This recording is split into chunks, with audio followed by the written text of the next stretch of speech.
Hey lovelies, it's Imogen. So I asked over on my Instagram what video you guys would like to see next week, and you all more or less decided you would like to see a 1 week in my Moleskine pocket that I'm using as a creative journal. Unfortunately, I was unwell last week, and so I wasn't able to put that video out. So this week, you're getting a 2 weeks in my Moleskine pocket that I'm using as a creative journal. And also a little announcement that from now on, I'm going to be posting my videos on Thursday afternoons around about 5 p.m. GMT. So without further ado, let's get into it. So first of all, really still enjoying the cover, really enjoying the elastic. It is really sturdy. I did do an unboxing video and I will put that down below for you if you want to watch. I also did a little short video on how I removed that, is it cotton?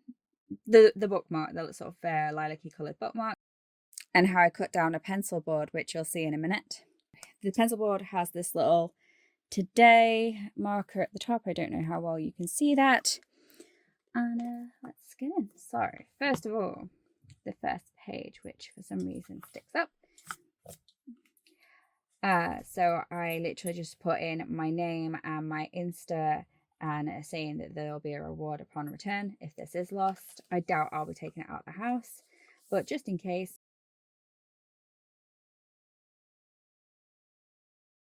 Then there's the artwork that I did on some card and then stuck in using ballpoint pens, and I will put that video below if you're interested in that. And then I have done some journaling using the Fun Pen by Bic. And again, that's the same video as that last one that I mentioned. And then I used my Canon Selphy 1200 photo printer. I'm thinking of doing an updated video on that. I did do a video on my very old channel that I've lost access to, but I'm considering doing a new one because it's been like 7 years, still using it, still loving it. Then I had a little go with some stamps and stamping using VersaFine black onyx ink, and then also colouring it in using the Bic multi pens in the Fun, Sun and original 4-in-1 pens.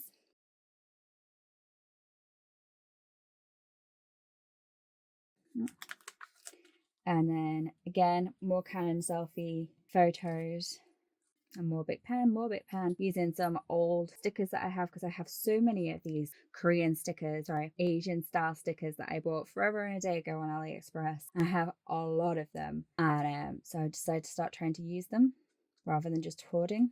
And then here it was World Goth Day. I do plan to print out a photo of my puppies. I just haven't yet got round to it because I have not been well. But the puppies got their like big puppy collars, and I'm very excited for that. So there will be a picture of that here. And then I've just done some journaling with stickers over the last few days. And again, there's another photo I want to print out and put here. And then we are at today. So this is where we are at today. And then I have this pencil board, which I did the little short on. And then on the back, I just have a sticky note where I can scratch off my pens. And then I just have a piece of white card just to soften it up a little bit. And then I got this new ink, which I'm going to share a video of today as well. And it does ghost quite a bit. It doesn't really bleed, but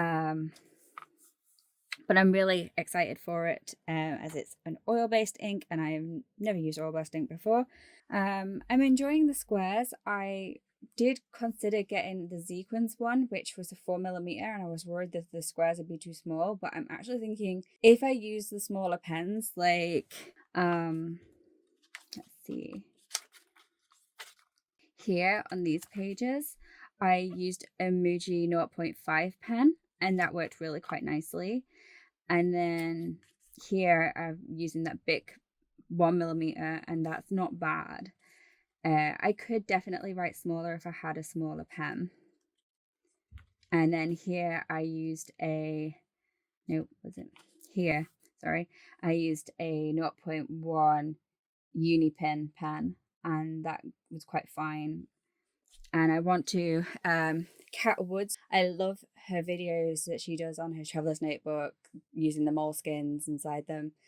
Definitely love her videos. And she posted on Instagram about using Triplus pens, and I asked her how they stand up in a moleskin because I have a lot of Triplus pens in my studio, and she said that they work beautifully. So I'm going to give that a try at some point this week and see how that goes as well.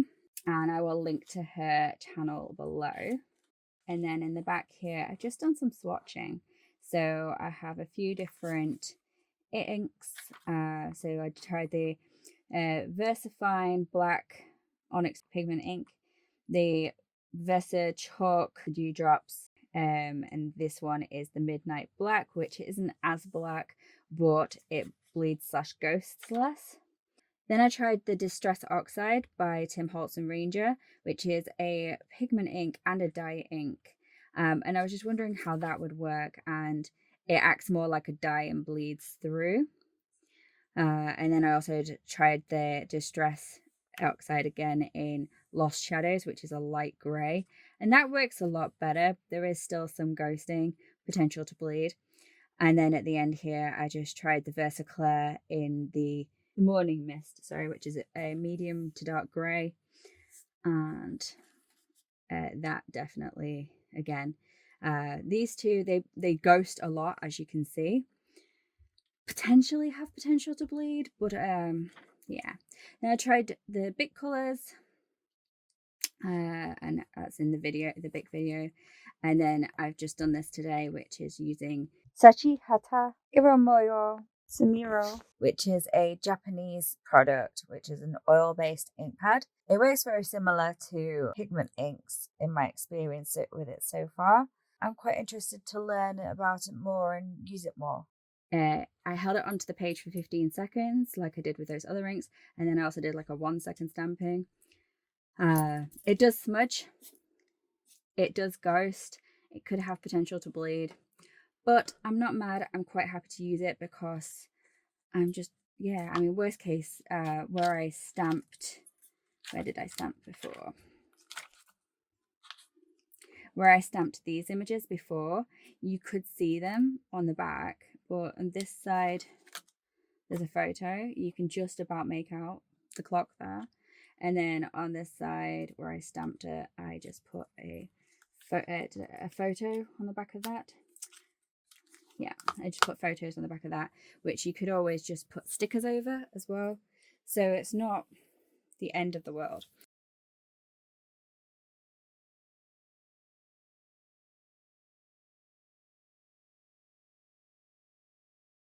So I've really enjoyed using this. I plan to carry on using this. Taking the time out to journal has been quite therapeutic, even when I've not really had anything to say or my journaling subject has been not particularly nice one. But I'm quite happy. Yes. So this is hopefully just a quick little video to say I'm really happy. I'm really enjoying it. I may splurge out and get the sequins next time.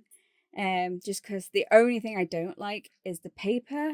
What am I trying to say? What I'm trying to say is I don't like the ivory yellowish paper, especially when I come from my Scribbles That Matter, because it's such a bright white. And then I come to this yellow and it's just like, ugh. But if I've not been in my bullet journal for a while and then I come to be in my journal, I don't even really notice the color of the paper. That might sound really bizarre. It doesn't bother me. So, but the sequins is like a white paper, but the squares are a bit smaller and blah, blah, blah. But I'm definitely happy with the Moleskine, happy to get another Moleskine, thinking of getting another one so that I can do a gaming journal. But we'll see how it goes. Thank you for watching. I want to say I'm sorry again for not posting last week. Yeah, anyway, I'll put the stuff on the screen. I'll put some links in the description. If you've got any questions, definitely feel free to comment. If you've got any thoughts, definitely feel free to comment. If you have an ink that you think is better than the inks that I've tried in here, then definitely give that a comment. I am avoiding dye inks such as StazOn and Distress ink, just because I know they will just bleed. I'm not even going to attempt those in here. Anyway, give it a like, subscribe if you haven't. If bullet journals, journaling, art supplies, crafting, all that kind of stuff is your bag, then definitely follow me. And then I also have some travel journaling coming up. Hit the bell and I'll see you in the next one. Thanks for watching. Bye.